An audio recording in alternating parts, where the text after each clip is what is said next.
team, we officially have a return to office date. It's a no for me. So I wanted to see how we're all feeling. Amazing. I'm getting my stuff to you. I'll be there this afternoon. We're not open today. Hypothetically, what if I've moved quite far away? Does HR know? Hypothetically. Right. Teresa, any thoughts? Oh, I quit. It's a scene playing out across companies everywhere, perfectly captured by this social media account run by a woman based in Burlington. She's followed by 1.5 million people on Instagram and nearly 2 million on TikTok. Laura Whaley started posting about the workplace before the pandemic, her videos and content clearly resonating with others. Good morning. Why haven't you responded to my email? Your email. Yep, just saw it come through now. I sent it 4 hours ago. My workday starts at 8 a.m. 4 hours and you haven't even read it. Well, seeing as it's 8:02, you actually sent this 2 business minutes ago. You know, not monitoring your inbox around the clock says a lot about how much you value this job. And working around the clock says a lot about how much you value your personal time. Toodaloo. The pandemic changing not only where we work, but also how we approach our careers in the first place. I know people who are fine to log in a little bit earlier. They work during the evening. Sometimes they answer emails on the weekend, and that's not wrong. As long as they're aware that that's the choice they're making, those are the boundaries they're setting. And just like I respect their decision to do that, it's important that they respect I'm not going to be available at 4 o'clock in the morning. You know, I don't want to be rung on my phone on a Saturday night on my weekend. I respect that time. And it's more about respecting those boundaries versus trying to implement someone else's based on your belief system. And Whaley, taking her own advice when it comes to maintaining a work-life balance, says she now works for herself so she can manage her roles as an IT consultant and on social media. Welcome back. The pandemic has changed the way we do our jobs, whether it be office workers doing Zoom meetings from their living room or frontline workers having to follow protocols to keep themselves safe. Some of these changes are likely going to persist. Office towers sitting mostly empty as the COVID-19 pandemic dragged on. Boardrooms replaced by Zoom while employees settled into working from their dining room tables. But the workplace now seeing another shift since that exodus of 2020.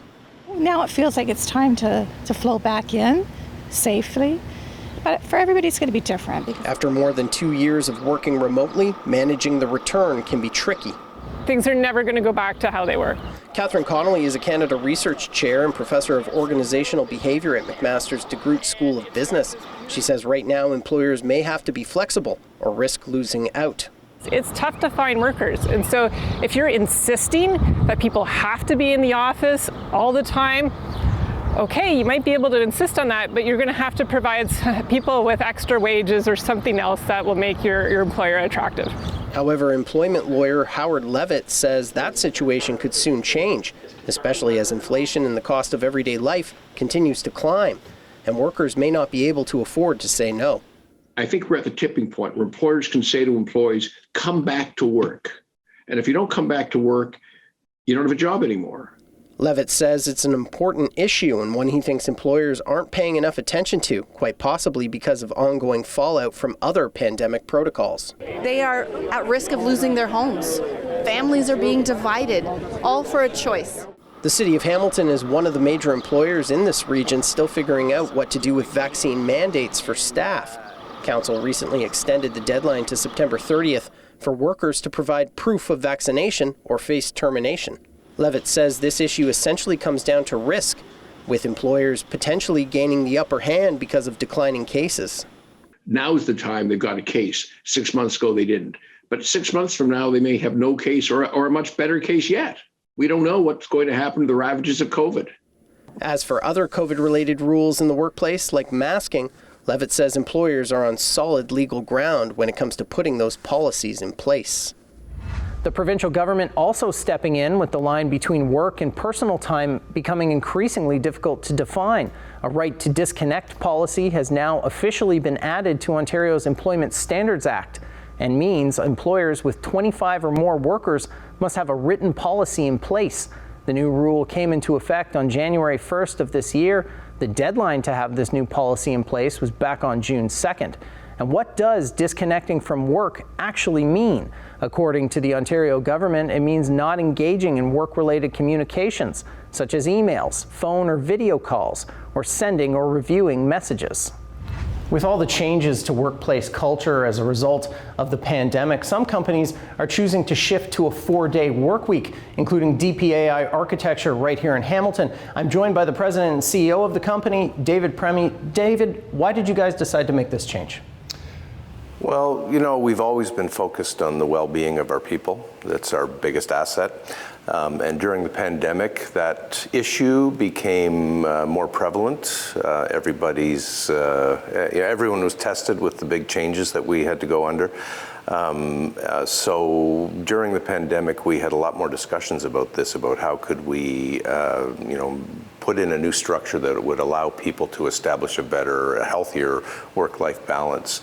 And we've come up with what we call the 4-day flex week, which accommodates for individual needs and also that work-life balance that's so important. So how does it work for your employees? How does this 4-day work week work?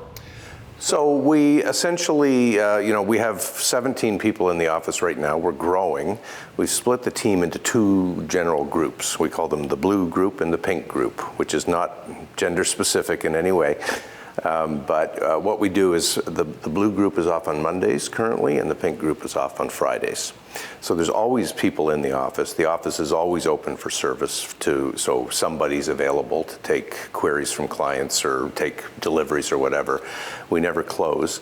But what that allows us to do is to focus our work into 4 days. We structure it around a 4 9-hour day week.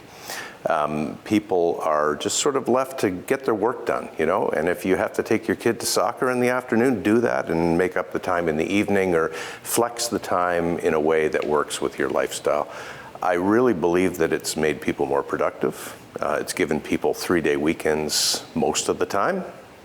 And it allows them to spend more time with their families and have a better balance in their overall life. And what's the reaction been, not only from your employees, but from your clients? Clients, a couple of people express concern about what happens if I need something on a Friday. Well, that's why we structured it in 2 groups. We never close the office. We're always available. And, it's sort of an agreement we've made with everybody that, in order to move a project forward, if there's a critical meeting that happens to be on your day off, maybe on that week you attend that meeting and flex your time elsewhere. Just to keep that flexibility so that we can protect the model and make sure that all clients' needs are always looked after. After the break, the excitement of setting that out-of-office email notification slightly subdued thanks to travel industry turmoil. How travelers are being forced to get creative to overcome every obstacle along the way.